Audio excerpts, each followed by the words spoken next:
So we are living in a post Christmas Justice world. This is like the first setup I've done since Christmas Justice, which I don't even remember if that was 50 or 60 panels, but it was a lot. And it's kind of nice to give that a break and get back into comic books. I really love doing that storyline and everything, but now we're on to some of the stuff I love, from my childhood. So we got to get the X-Men back in there, of course.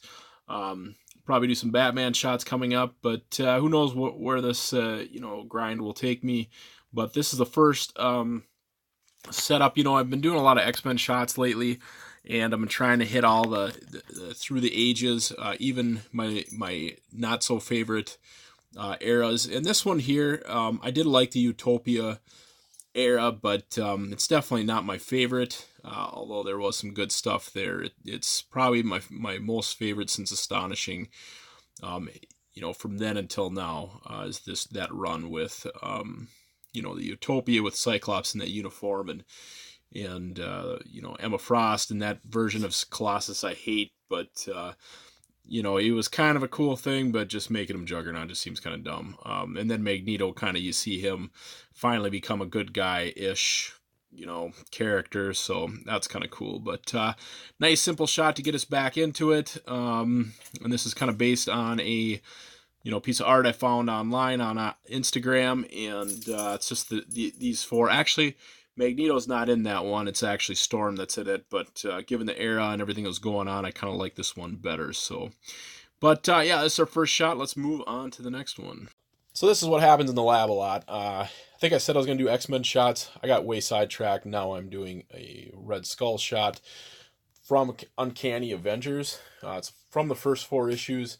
There's this like Red Skull clone that wakes up out of hibernation, and he removes Charles Xavier's brain and gets his powers, and all sorts of crazy stuff happens, and eventually leads into a Marvel crossover called Axis, I think. Yeah, Axis. But we're going to pay homage to that storyline real quick here with a few shots. I don't even know if the next video is going to be from that, but here's one right here. But yeah, Red Skull removes Charles Xavier's brain pan. The brain pan is from iZombie, the iZombie mates, which I would recommend if you like accessories and civilian figures, to add to your collection. It's a good set for that if you don't watch a show. And that's the only reason why I bought it. But anyways, yeah, that's where that brain pan's from. And yeah, this is basically the scene where they remove Xavier's brain, his dead body. I can't remember who killed him. Oh, Cyclops did during AVX. Whatever. Anyways, yeah, that's that shot. Let's move on to the next one. So here's another shot from Uncanny Avengers.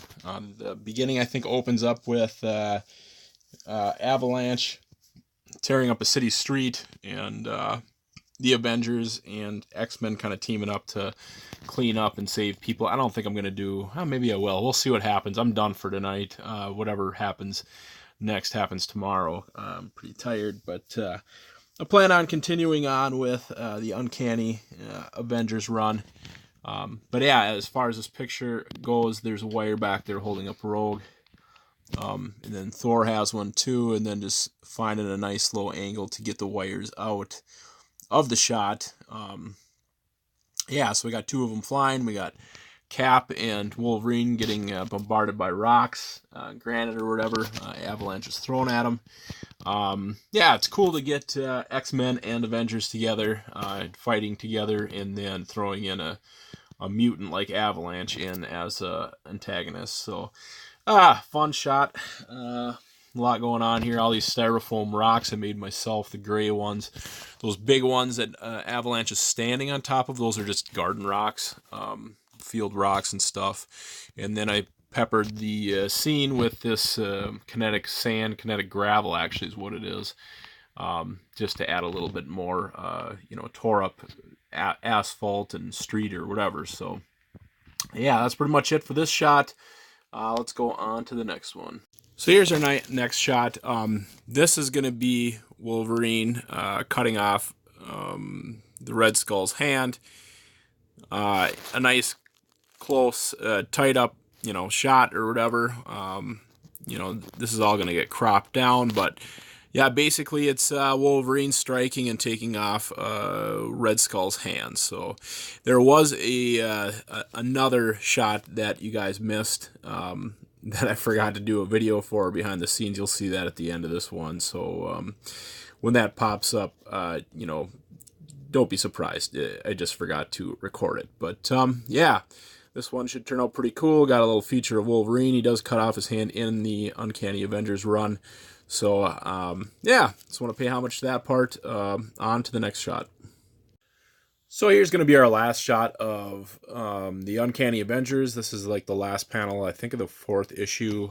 Basically, it's Red Onslaught that we see later on in the Axis storyline crossover in the Marvel U.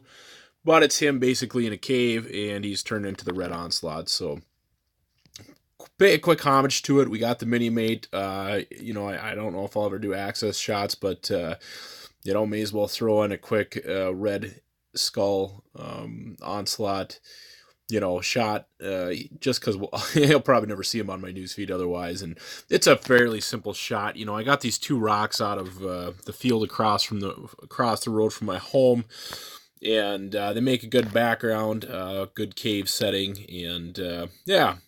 So, cool, simple, easy shot. So, anyways, on to the next one. So here's a Utopia X shot featuring Wolverine and Cyclops. Actually, from the Schism storyline is kind of what it's based on. We have, it's blue and sunny in the background, which is basically how Utopia was, it was in the ocean. And then at the end, during Schism, Sentinels attack, Wolverine and Cyclops are fighting. It's one of the most pointless comics ever. It's like 5 issues of Wolverine and Cyclops arguing while running from Sentinels. It's just, I didn't like it. But still makes for some cool shots. I love this Cyclops. I love Wolverine. And of course, these Sentinels are amazing. So any chance to get these guys together in the same place, I'll take it. So the other thing I'm doing with this shot is, if you look at Cyclops' I-beam, it doesn't light up as much as we'd want it to. But if you look what I'm doing right now, I'm shooting with a laser pen. I don't know how well this is going to work for lighting it up.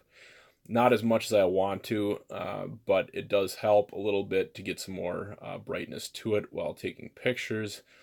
So, yeah, actually, Jake Leggett, Force Photos on Instagram, he's the one who suggested it.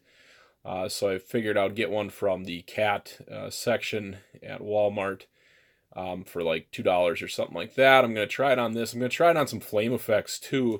One of the biggest issues I have is lighting up my flame effects. And this should really help with that. Just to be able to laser something with it, it'll light it up, and it'll look just a little bit more realistic. So, very happy to give this a try. It's not as bright as I wanted, but it does, like I said, it does help. So, anyways, I think this is going to be the end of this video. This is where we're going to cut it off at. So hopefully you guys enjoyed all the pictures. Make sure you check out my Instagram or my Facebook. I'll post the link in the description of this video. Yeah, thanks for following along, guys. We'll see you guys at the next video. Bye.